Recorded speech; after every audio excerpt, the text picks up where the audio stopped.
Hi friends and family எல்லாரும் எப்படி இருக்கீங்க? இன்னைக்கான vlog என்னன்னு பார்த்தீங்கன்னா, பிரியாணி மாதிரி கொஞ்சம் டிஃப்ரெண்ட்டா எப்படி பண்ணலான்னு பார்க்கலாமா? அதுக்கு தேவையானது பட்டை, ஏலக்காய், அன்னாசி பூ, அப்புறம் வந்து பிரிஞ்சி இலை.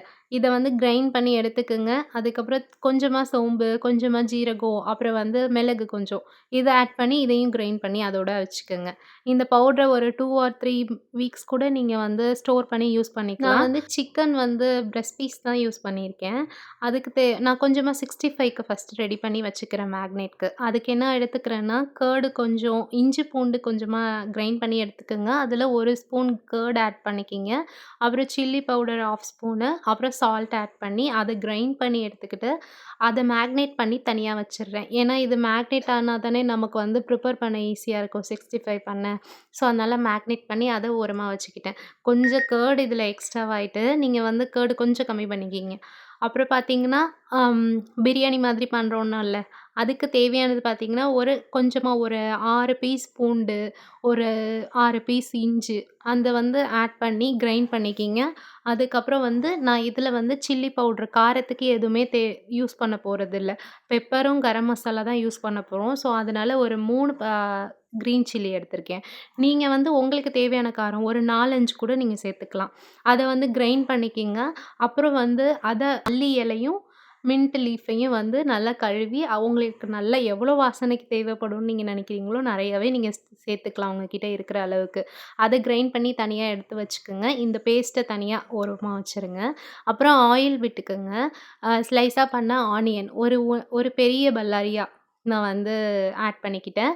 அது நல்லா அந்த கோல்டன் ப்ரவுன் ஆன பிறகு, இந்த நம்ப கிரைண்ட் பண்ணி வச்சிருந்த ஸ்பைசஸ் பவுடர 1/2 ஸ்பூன் ஆட் பண்ணிக்கலாம்.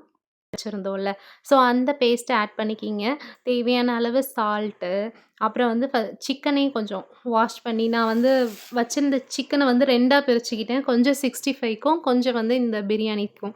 ஸோ, அதனால இத என்ன பண்ணிக்கிங்க, இத கொஞ்சம் லைட்டா அந்த பச்சை வாடை போற வரைக்கும் கொஞ்சம் லைட்டா இது பண்ணிட்டு, அதுக்கப்புறம் வந்து தேவையான அளவு நான் வந்து கரம் மசாலாவும், பெப்பர் தூளும் ஆட் பண்ணியிருக்கேன். அந்த குட்டி ஸ்பூனால தான் ஒரு 2 ஸ்பூன், 2 1/2 ஸ்பூன் யூஸ் பண்ணியிருக்கேன். சரிங்களா? உங்களுக்கு தேவையான அளவு காரம் நீங்க ஆட் பண்ணிக்கிங்க. எனக்கு வந்து இந்த காரம் ஓரளவு அதாவது குழந்தைங்க சாப்பிடுறதுக்கு ஓகேவா இருந்துச்சு. பட் உங்களுக்கு தேவைன்னா, நீங்க வந்து சில்லி பவுடர் கூட ஆட் பண்ணிக்கலாம். நான் ஆட் பண்ணல. ஓகேங்களா? அப்புறம் வந்து அரிசி வந்து நம்ம ஊற வைப்போம்ல.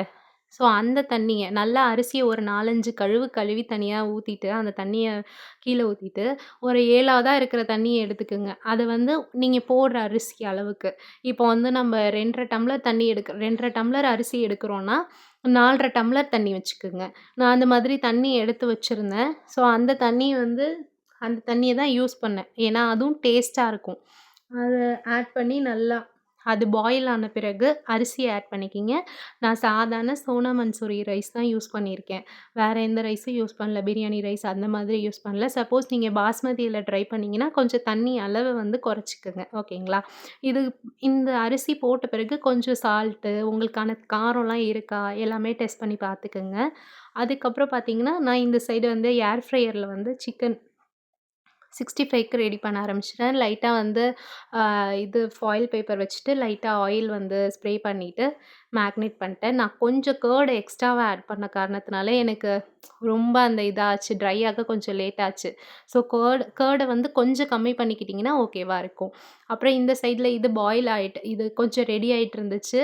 அத கொஞ்சம் லைட்டா கிண்டிட்டு, அடி பிடிக்காம கொஞ்சம் கிண்டிட்டு, அதுக்கப்புறம் பார்த்தீங்கன்னா, இதையும் கொஞ்சம் ஏர் ஃப்ரையர்ல அப்பப்ப லைட்டா ஆயில் ஸ்ப்ரே பண்ணிட்டு பார்த்துட்டு, நெக்ஸ்ட்டு வந்து பிரியாணி வந்து ரெடி ஆயிட்டு. ஸோ, அதனால நான் வந்து அதுக்கு பச்சை கொத்தமல்லி மட்டும் கொஞ்சமா ஆட் பண்ணிட்டு, அடுத்தது தம் போட்டுட்டேன். தம் போட்ட பிறகு பார்த்தீங்கன்னா, உண்மையாவே சூப்பரா இருந்துச்சு. இது வந்து ஈஸியா சீக்கிரமாவே நம்ம பண்ணிரலாம். நம்ம பிரியாணிக்குன்னு நெறையா வெங்காயம், தக்காளி அந்த மாதிரி அரிஞ்சுக்கிட்டு செய்றதுக்கு, இதுக்கு நான் தக்காளியே யூஸ் பண்ணல. சூப்பரா இருந்துச்சு. இந்த மாதிரி ரெசிபி வந்து ட்ரை பண்ணி பாருங்க. உண்மையா சூப்பரா இருக்கும். இது வந்து வெஜ்லயும் பண்ணி பார்க்கலாம். சோயா சங்க் இருக்குல்ல, அதில நீங்க ட்ரை பண்ணலாம். அப்புறம் பார்த்தீங்கன்னா, கிரீன் பீஸ்லயும் நீங்க ட்ரை பண்ணலாம்.